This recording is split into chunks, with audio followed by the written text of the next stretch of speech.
అందరికీ నమస్కారం. నేను మైపాల్ యాదవ్ షేర్లింగంపల్లి నుంచి. ఇక్కడ అల్లు అర్జున్ గురించి గత 2, 3 రోజుల నుంచి ఆయనను అరెస్ట్ చేసిరని చెప్పి గవర్నమెంట్ ఏదో కక్ష పెట్టుకుందని చెప్పి ఏదో న్యూస్లలో ఈరోజు ఒక్కొక్క సినిమా యాక్టర్ పోయి ఆయనకి ఏదో జరిగిపోయినట్టు ఆయనను పోయి పరామర్శించి వస్తున్నారు. ఈరోజు ఆయన ఏదైతే ఫ్యామిలీ కింద పడి చనిపోయి తొక్కిసలాటలో చనిపోతే ఆయన వల్ల జరిగిందనే విషయాన్ని అందరికీ తెలుసు. దాన్ని మర్చిపోయి ఈ సినిమా యాక్టర్లకేమో మరి ఆ తల్లి చనిపోయింది కనపడవస్తలేదు. ఇప్పుడు ఆ కొడుకేమో వాడు ఐసీయూలో ఉండి ఇంతవరకు వాడికి స్పృహలో లేడు. తన పిల్లలేమో ఒక్క రోజు 12 గంటలు వాడి ఇంట్లో ఉండకపోతే వాళ్ళ కొడుకు వచ్చి ఎంత గట్టిగా హత్తుక్కుంటే మరి ఆ పిల్లగాడి వాళ్ళ తల్లే లేదు మొత్తానికి.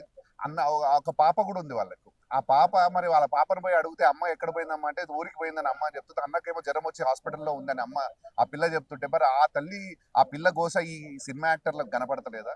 ఈ రోజు గవర్నమెంట్ దీన్ని బద్నాం చేసేది జనరల్ కేసు. ఇది ఎవ్వరు చేసినా అది కామన్ గా కేసు అయ్యేదే.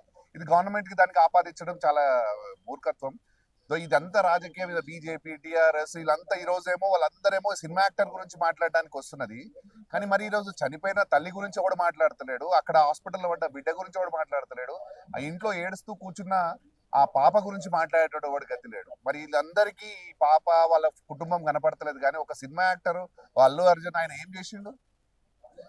గంధకు చెప్పాల ఏంది ఎర్రచందనం స్మగ్లర్ గురించి మనము ఆ సినిమాలో చూసి మనం ఏం నేర్చుకుంటున్నాం ఇక్కడ అంటే మనము ఈ టిఆర్ఎస్ నాయకులు ఏదైతే దొంగలు ఉన్నారో ఆ దొంగల కోసం ఈ సినిమా తీసినట్టు ఉన్నది. ఆ దొంగలు ఈ దొంగలు అంతా ఒకటే. ఈ బీజేపీ వాళ్ళు కూడా వాళ్ళకి సపోర్ట్ చేస్తూ మాట్లాడుతూ ఈ రోజు కాంగ్రెస్ పార్టీని బదనాం చేయడం ఏంటి?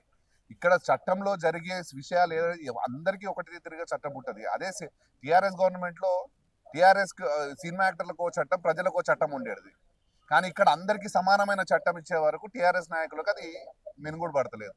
సో ఇక్కడ మనం తెలుసుకోవాల్సింది ఏంటంటే ప్రజలని మభ్యపడుతూ ప్రజలని ఏదో ఒక దాంట్లో దృష్టి మార్చాలని ఏదైతే టిఆర్ఎస్ పార్టీ చేస్తుందో చాలా సిగ్గుచేటు. ఏదైతే ఈ సినిమా యాక్టర్లు మేము నిజమైన హీరోలమని ఫీల్ అవుతుంటారు. వాళ్ళు అసలైన డూప్లికేట్ హీరోస్ వాళ్ళు పోయి అల్లు అర్జున్ ని పరామర్శించడానికి వస్తుంది కానీ హాస్పిటల్లో ఉన్న బాబుని పరామర్శించడానికి వస్తలేదు. ఆ కుటుంబ సభ్యులను పరామర్శించడానికి రావట్లేదు. మరి దీన్ని ఏ రకంగా ప్రజలు చూస్తారో అనేది మీరు అందరూ గమనించాల్సిందిగా కోరుతూ సెలవు తీసుకుంటాను.